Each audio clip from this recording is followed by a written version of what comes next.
Hola amigos de la Res Literaria, bienvenidos a esta sección dedicada a hacer recomendaciones literarias. Yo soy A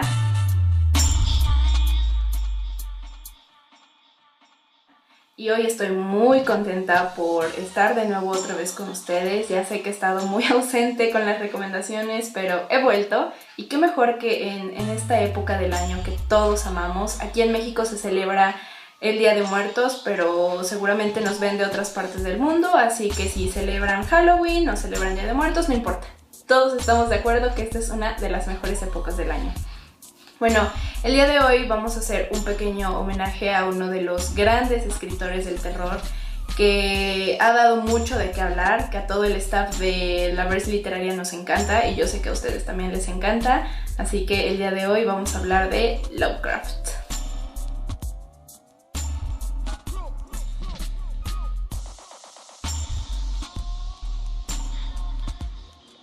Tengo una libreta en donde he anotado todas las ideas y preferí tenerla aquí conmigo porque todos sabemos que Lovecraft es un universo, es mucha información, entonces el día de hoy vamos a hablar de su vida, que me parece una vida interesante completamente. Vamos a hablar un poco de su obra y también un poco de su estilo, entonces vamos a comenzar con su vida. Bueno, Howard Phillips Lovecraft, mejor conocido como H.P. Lovecraft, nace en Providence, en Rhode Island, en agosto de 1890. Bueno, vamos a contextualizar un poco.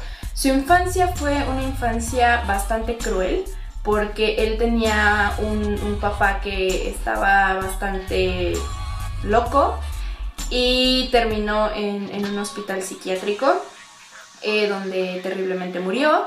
Y Lovecraft, el pequeño Lovecraft, veía cómo su padre iba evolucionando con estas enfermedades mentales y desgraciadamente maltrataba a su mamá, por lo que a él le tocó vivir una infancia llena de violencia. Entonces él empieza posteriormente a desarrollar unas actitudes bastante complicadas y raras. A los 8 años él ya escribía cuentos de terror y en su adolescencia amaba el romanticismo y ahorita vamos a saber por qué. Su vida fue oscura, amargada y pesimista porque él seguía una ideología sobre la maldad del ser humano. Él estaba bastante convencido de que esta idea de lo éticamente o políticamente correcto era lo que regía a los seres humanos y bueno, es que él terriblemente vivió una situación muy fea porque su mamá lo aislaba de la sociedad, es decir, no lo dejaba ir a la escuela, no lo dejaba convivir con otros niños, entonces lo que Lovecraft hacía era pues estar consigo mismo y aprender a vivir consigo mismo, ¿no? Porque no podía estar con la sociedad y ver qué es lo que pasaba en el mundo real, afuera de su casa. Él vivía de noche y sus sueños siempre eran plasmados. ¿Por qué digo que él vivía de noche? Bueno, Lovecraft le encantaba escribir de noche, le encantaba de pronto hacer cosas de noche. Él decía que la noche era algo fascinante y que prefería la noche a la luz del día. A él no le gustaba que le diera la luz del día, ese es un dato bastante interesante. Y también comentaba muchas veces que él tenía sueños bastante terroríficos, por lo cual empezó a plasmar sus sueños y así fue como empezó a crear sus primeros relatos. A los 31 años, él vivió dos sucesos fundamentales en su vida. El primero fue la muerte de su madre y la segunda fue el descenso de la fortuna familiar. Por estos dos hechos, el primero que fue la muerte de su madre, él empezó a tener una depresión terrible porque bueno, la única persona con la que convivió durante toda su vida fue su madre.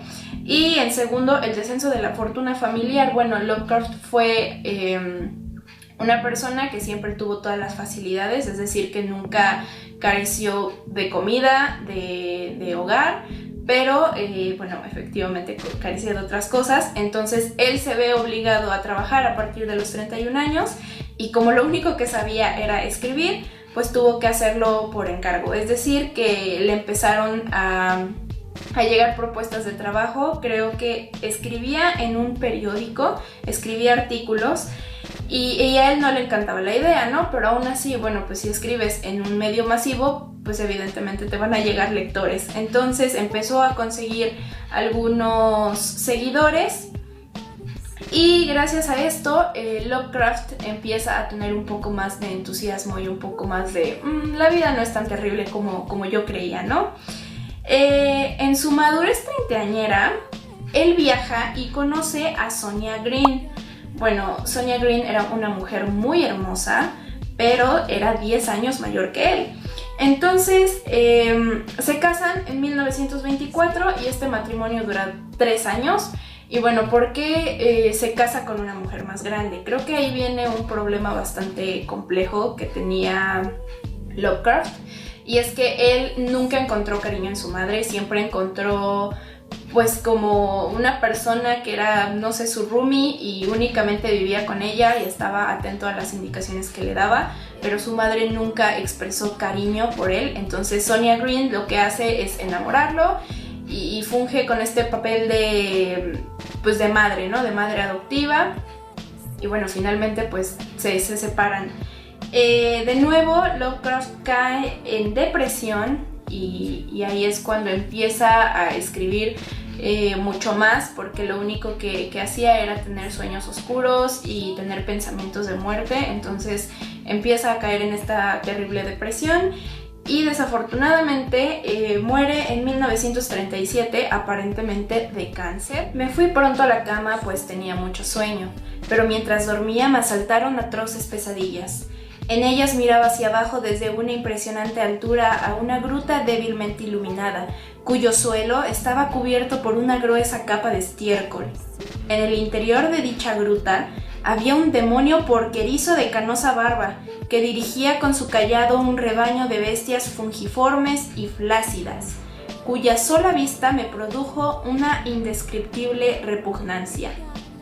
Luego, mientras el porquero se detenía un instante y se inclinaba para divisar su rebaño, un impresionante enjambre de ratas llovió del cielo sobre el hediondo abismo y se puso a devorar a animales y hombres. Entonces, este es un fragmento del relato o el cuento Las ratas de las paredes, y este es uno de mis relatos favoritos porque la verdad es que está bastante de miedo. Y vamos a hablar un poco de la obra de Lovecraft. Bueno, sus contradicciones básicas. El materialismo y el idealismo. Lovecraft era ateo y siempre estuvo atraído por el misterio detrás del cosmos. Entonces vamos a decir que Lovecraft fue el principal escritor que empieza a trabajar con el terror cósmico, que más adelante otros autores como Stephen King lo van reflejando en sus obras. Y otra contradicción, su amor y el horror al pasado. Él estaba muy asustado por su pasado, él jamás quería retomar su pasado. Y bueno, ¿por qué les decía que íbamos a tocar de nuevo el tema de por qué Lovecraft amaba el romanticismo? Bueno, pues es que él estuvo influenciado por el romanticismo. Su gran maestro y su gran inspiración fue Edgar Allan Poe. Entonces Lovecraft amaba la muerte misma, él creía que la muerte era el camino hacia la libertad. Y hay un relato que se llama El extraño, que aparentemente es un cuento autobiográfico donde narra la historia de un niño que vive pues situaciones casi similares a las que él vivía.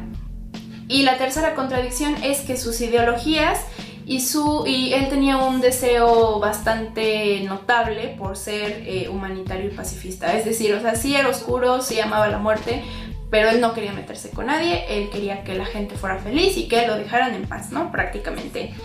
Lovecraft tuvo una única novela larga que fue El curioso caso de Charles Dexter Ward, y posteriormente a esto vienen otros relatos como Horror en Red Hook, La música de Eric Sand y Horror en Dunwich. Lovecraft tuvo 3 etapas en su estilo, que fue el gótico, el onírico y el realista. En el onírico podemos decir que ahí están incluidos sus primeros textos, como El extraño, que fue un texto bastante autobiográfico. Sin embargo, en el periodo realista, Lovecraft muestra un terror muy descarnado, muy fuera de lo común, y entonces toda la gente que leía incluso empezaba a preocuparse porque creían que tal vez era verdad, ¿no? Esto se ve reflejado en los mitos de Cthulhu, ya que Lovecraft estaba muy influenciado por Poe, como ya lo habíamos comentado, pero también lo que Lovecraft hacía era creer mucho en las visiones apocalípticas que estaban en la Biblia. Leía libros de profecías, leía libros místicos y también se metió un poco en el esoterismo. Y así fue como él empieza a dominar este estilo de terror y empieza a tener ciertas visiones y ciertos sueños que lo llevan a posicionarse a ser uno de los mejores escritores de terror. También vamos a ver un poco de esta influencia en el Necronomicon, que les cuento brevemente. Se supone que es un libro, bueno, dentro de su universo se supone que es un libro maldito que nadie debe de tener, nadie debe de leer, porque dentro de él se encuentran las invocaciones hacia las deidades exteriores, y esto es muy significativo. Pero bueno, amigos, en general creo que esto es un poco de lo que hay que saber de Lovecraft. Espero que les haya gustado este video, y si quieren que hablemos de una obra en particular, pueden comentarlo aquí abajo. Nos vemos en la siguiente edición. Bye.